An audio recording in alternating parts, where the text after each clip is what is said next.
7ನೇ ತರಗತಿ ಗಣಿತ ಅಧ್ಯಾಯ 5 ಸಮಾಂತರ ಮತ್ತು ಛೇದಿಸುವ ರೇಖೆಗಳು ಪುಟ ಸಂಖ್ಯೆ 124. ಇಲ್ಲಿ ಇರುವಂತಹ ಕಂಡುಹಿಡಿಯಿರಿ ವಿಭಾಗದ ಪ್ರಶ್ನೆಗಳಿಗೆ ಉತ್ತರವನ್ನು ಕಂಡುಹಿಡಿಯೋಣ.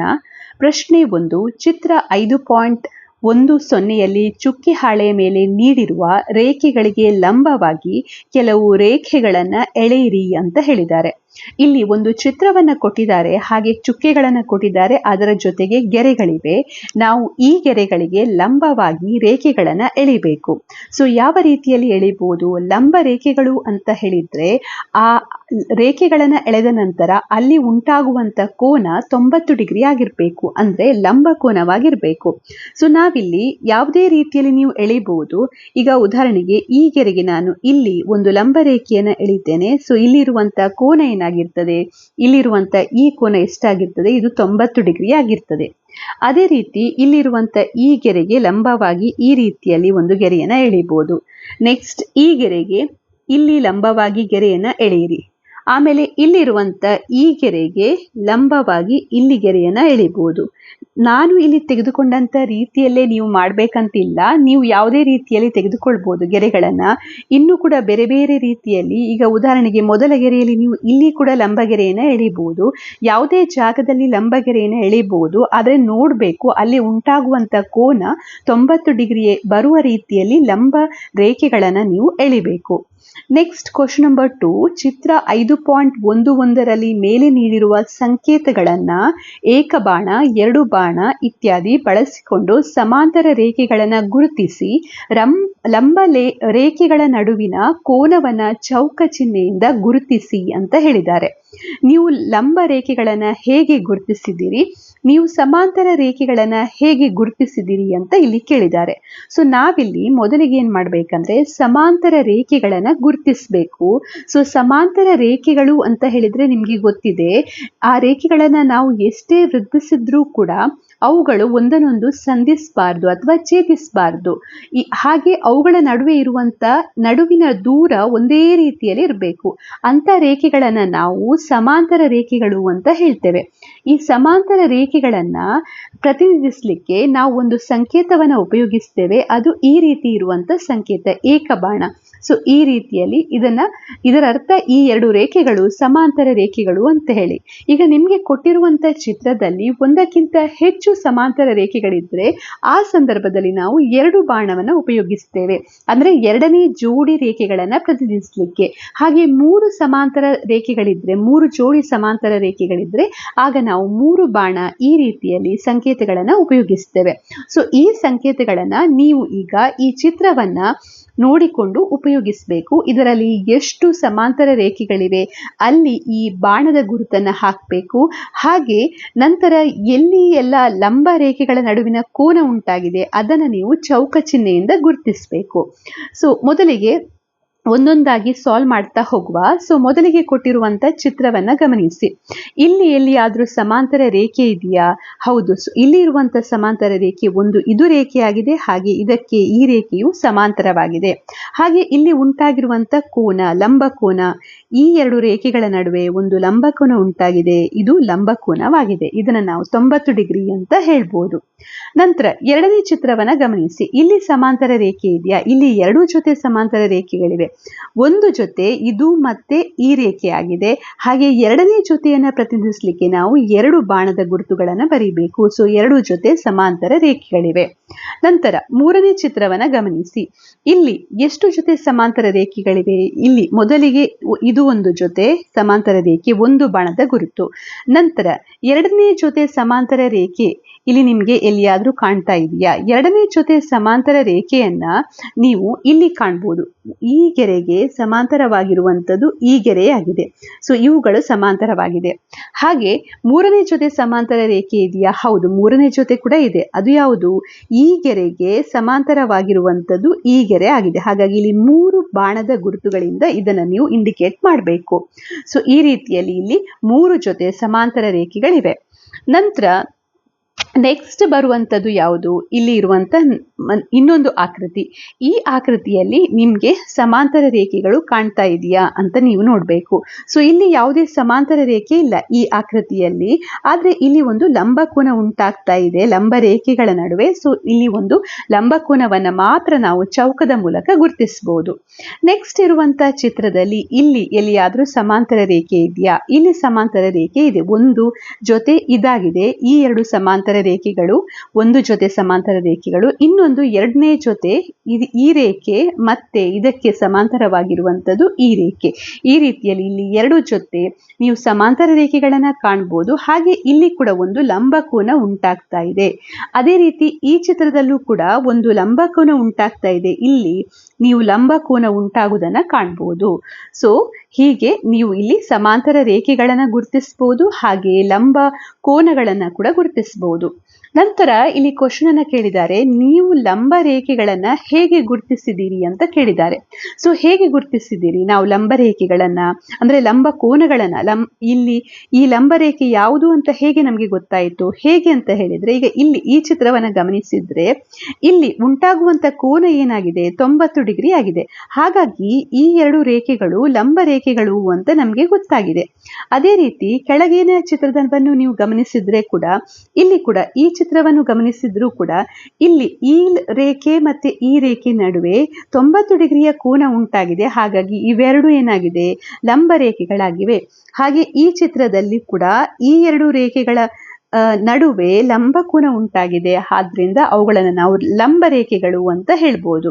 ಸೊ ನಾವು ಲಂಬ ರೇಖೆಗಳನ್ನು ಹೇಗೆ ಗುರುತಿಸಿದೆವು ಅಂತ ಹೇಳಿದ್ರೆ, ಪರಸ್ಪರ 90 ಡಿಗ್ರಿ ಕೋನದಲ್ಲಿ ಛೇದಿಸುವಂತಹ ರೇಖೆಗಳು ಯಾವುದೆಲ್ಲ ಇದೆ ಅದನ್ನು ನಾವು ಲಂಬ ರೇಖೆ ಅಂತ ಗುರುತಿಸಿದ್ದೇವೆ ಅಂತ ಹೇಳ್ಬೋದು.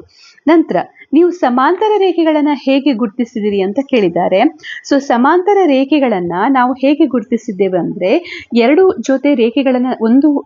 ರೇಖೆಗಳನ್ನ ತೆಗೆದುಕೊಂಡು ಅವುಗಳನ್ನ ನೀವು ಎಷ್ಟೇ ವೃದ್ಧಿಸಿದ್ರೂ ಕೂಡ ಅವು ಒಂದನ್ನೊಂದು ಸಂಧಿಸಬಾರ್ದು, ಒಂದನ್ನೊಂದು ಛೇದಿಸಬಾರ್ದು.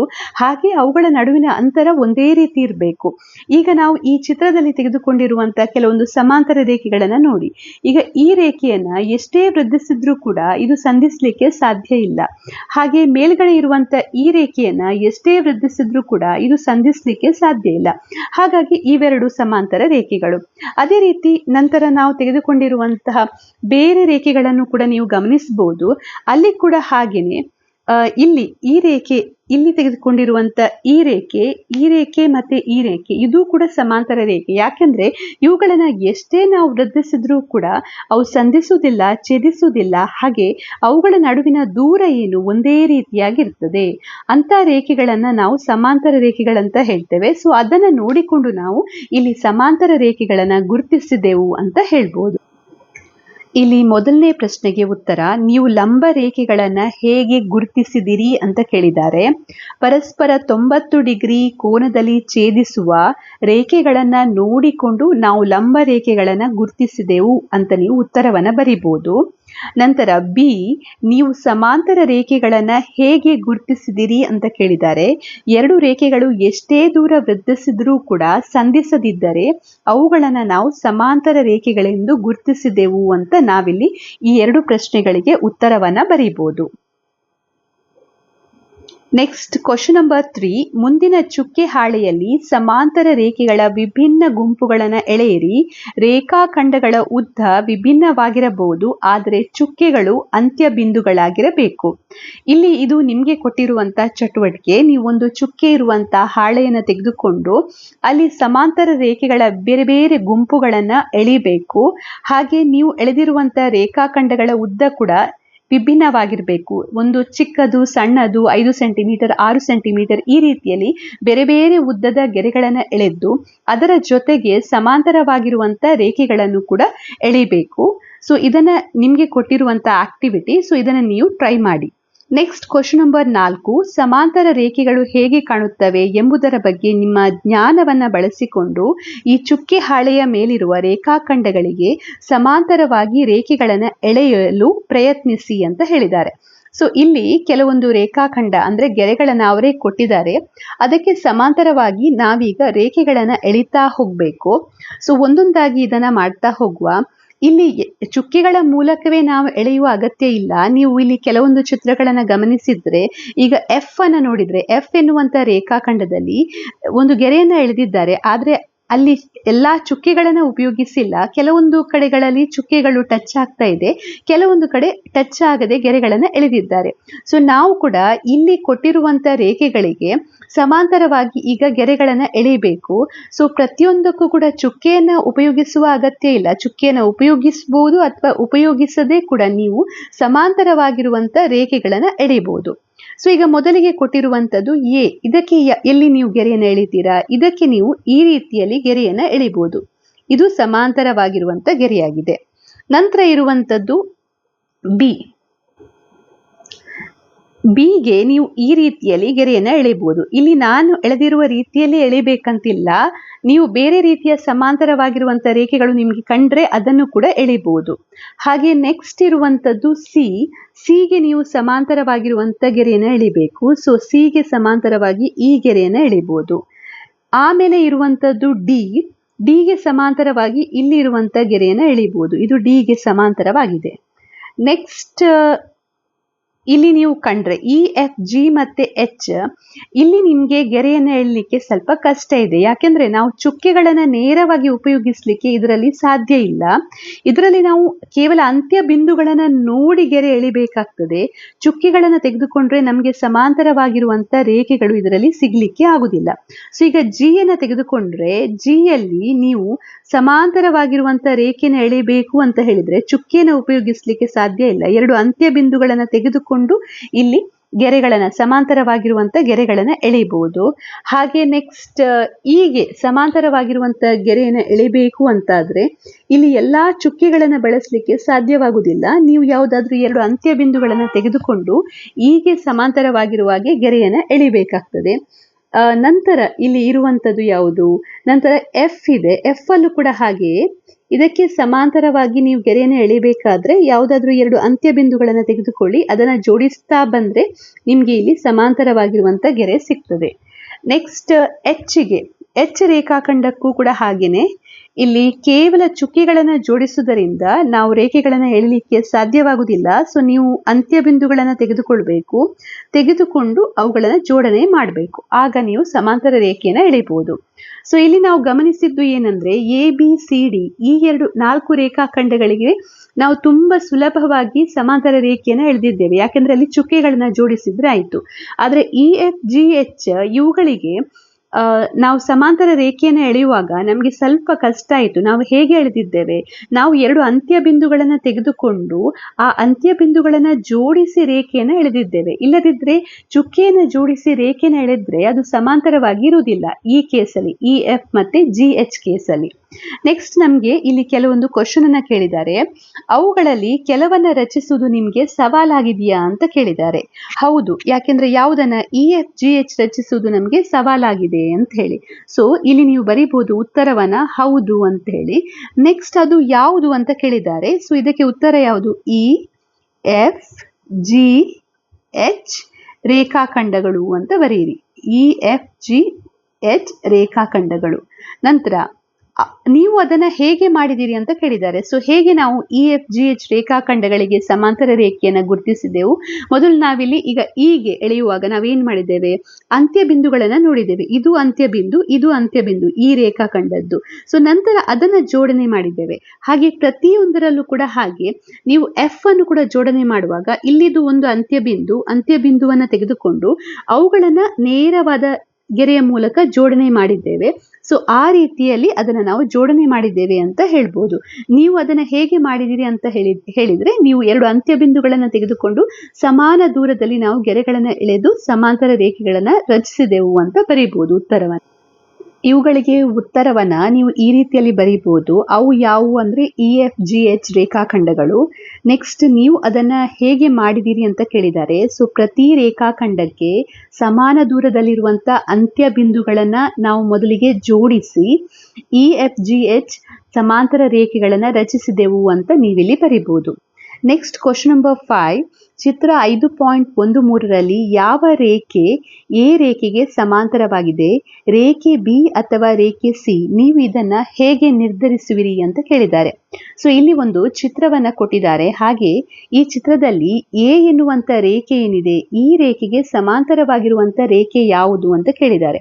ಸೊ ನೀವಿಲ್ಲಿ ಸರಿಯಾಗಿ ಗಮನಿಸಿದ್ರೆ ಬಿ ಮತ್ತೆ ಸಿ ಸಮಾಂತರವಾಗಿರುವ ಹಾಗೆ ನಿಮಗೆ ಕಾಣ್ತದೆ. ಆದ್ರೆ ಸರಿಯಾಗಿ ನೋಡಿದ್ರೆ ಇಲ್ಲಿ ಇದಕ್ಕೆ ಸಮಾಂತರವಾಗಿರುವಂತ ರೇಖೆ ಯಾವುದು ಅಂತ ನಾವು ಹೇಳ್ಬೋದು. ಸಿ ರೇಖೆಯು ಎ ರೇಖೆಗೆ ಸಮಾಂತರವಾಗಿದೆ ಅಂತ ಹೇಳ್ಬೋದು.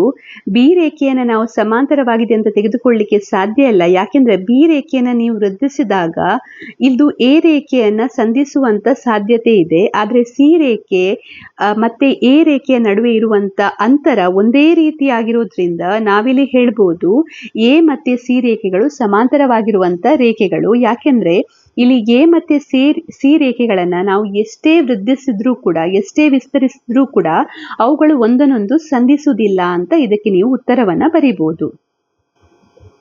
ಇಲ್ಲಿ ಉತ್ತರವನ್ನ ನೀವು ಈ ರೀತಿಯಲ್ಲಿ ಬರೀಬಹುದು. ಎ ರೇಖೆಗೆ ಸಿ ರೇಖೆಯು ಸಮಾಂತರವಾಗಿದೆ.